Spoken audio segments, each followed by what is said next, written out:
노년 건강엔 이것이 반드시 필요합니다. 이것은 우리가 나이가 들수록 점점 줄어들기 때문에 그 중요성이 더더욱 부각되는데요. 이것은 젊었을 땐 100% 우리 몸에 있지만 나이가 들면 10%도 남지 않고 죽을 때가 되면 0%가 되어버립니다. 그렇기에 우리는 이것을 꾸준히 먹어 보충해줘야 장수를 할 수 있는데요. 오늘은 노년에 가장 중요한 이것에 대해 알아보고 이것을 어떻게 섭취해야 온전히 우리 건강에 도움이 되는지 한번 알아보겠습니다. 그럼 영상 시작하겠습니다. 안녕하세요. 여러분들의 가치 있는 시간 가시TV입니다. 오늘 소개드릴 이것의 정체는 유산균인데요. 노년 건강엔 유산균 섭취는 무조건 필수입니다. 나이가 들수록 장내 유산균이 감소하기 때문인데요. 노화에 의한 장내 미생물 변화는 염증성 장질환, 당뇨병, 심혈관 질환, 대장암 및 허약과 같은 다양한 염증 및 대사 장애를 유발하는데 장속 유익균이 증가하면 혈압을 안정시켜준다는 연구 결과가 있습니다. 또한 유산균은 노년 소화력에 아주 큰 영향을 줍니다. 노년의 소화력이 떨어지는 이유가 유산균이 죽어서라고 해도 과언이 아닐 정도죠. 나이가 들수록 어르신의 소화력은 떨어지는데 유산균은 장 기능이 떨어져 변비로 고생하시는 어르신이 원활한 배변 활동을 할 수 있게 도움을 줍니다. 또한 소화력이 부족해 식생활의 균형을 잃어버리시거나 거식증을 비롯한 섭식장애를 겪는 어르신도 많이 계신데 유산균이 소화 기능을 도와 어르신들의 식습관을 자연스럽게 개선하는 데 도움을 줄 수 있습니다. 이뿐만이 아닙니다. 유산균은 우리 몸의 면역력을 향상시켜줍니다.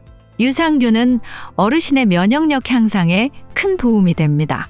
장내 미생물은 우리 면역세포의 70%가량을 차지합니다.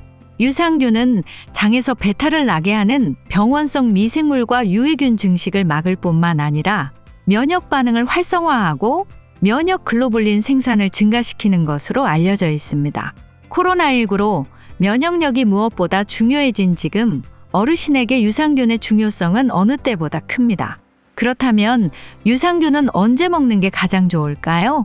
유산균을 간식처럼 출출할 때 드시는 분들이 있으신데 유산균은 식후에 먹거나 음식과 함께 먹어야 좋습니다.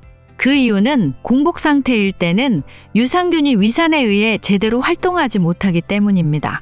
그렇기에 위의 음식을 조금 채워둔 상태로 유산균을 섭취하셔야 유산균이 살아서 본인들의 역할을 할 수 있습니다.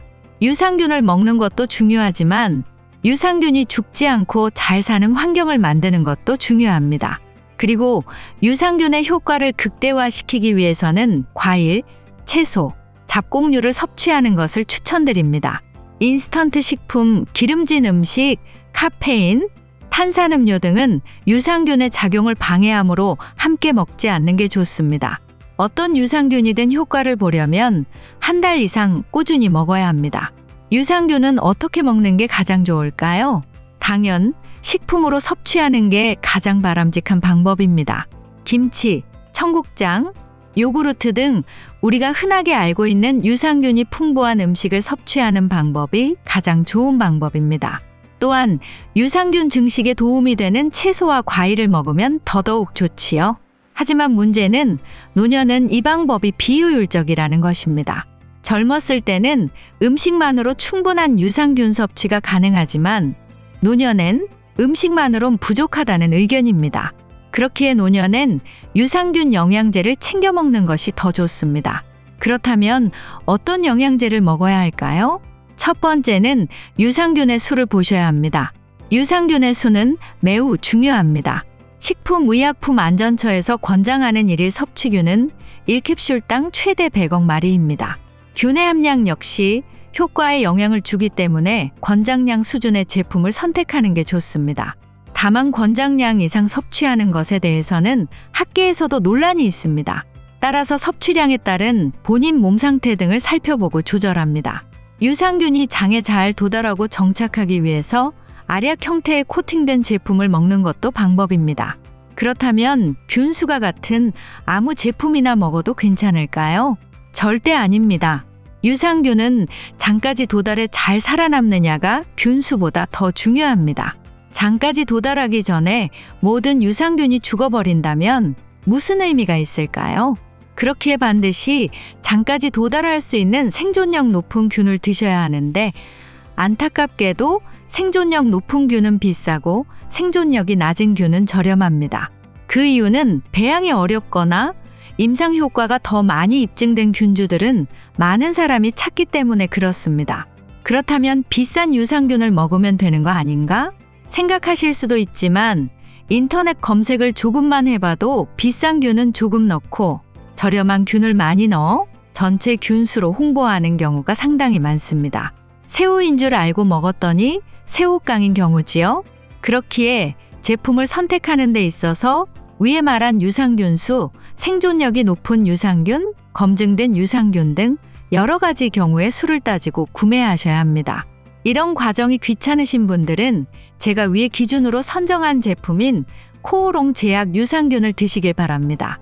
구매는 댓글에 바로 연결이 되는 인터넷 주소를 남겨둘 테니 파란색 링크 클릭하시고 구매하시면 좋을 것 같습니다. 유산균의 중요성도 알았겠다. 좋은 제품도 골랐겠다. 그럼 그냥 먹기만 하면 되는 거 아닌가? 라고 생각하실 수 있겠지만 드시기 전에 주의사항이 몇 가지 있습니다. 첫 번째론 항생제입니다.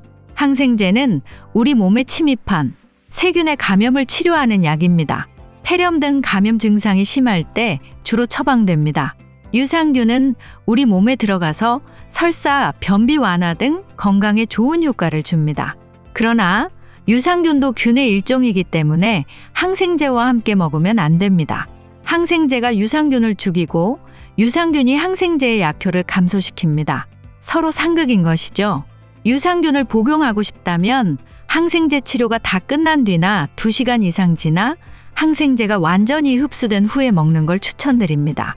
또한 유산균은 특정 질환을 앓고 있는 사람에겐 독이 될 수 있어 주의가 필요합니다. 특히 암 환자나 면역 억제제 복용자 등 면역력이 떨어진 사람에게는 유산균도 일반 세균처럼 작용해 감염을 일으킬 위험이 있습니다. 크론병 및 장루수증후군 환자도 혈관 속으로 세균이 들어가 폐혈증이 생길 수 있으니 주치의와 의논해 복용을 결정해야 합니다. 오늘은 유산균에 대한 여러 가지 사실을 알아보고 여러분이 골라야 하는 제품까지 알아봤습니다. 제품은 댓글 링크에 남겨둘 테니 필요하신 분들은 하나씩 구매해 보시는 걸 추천드립니다.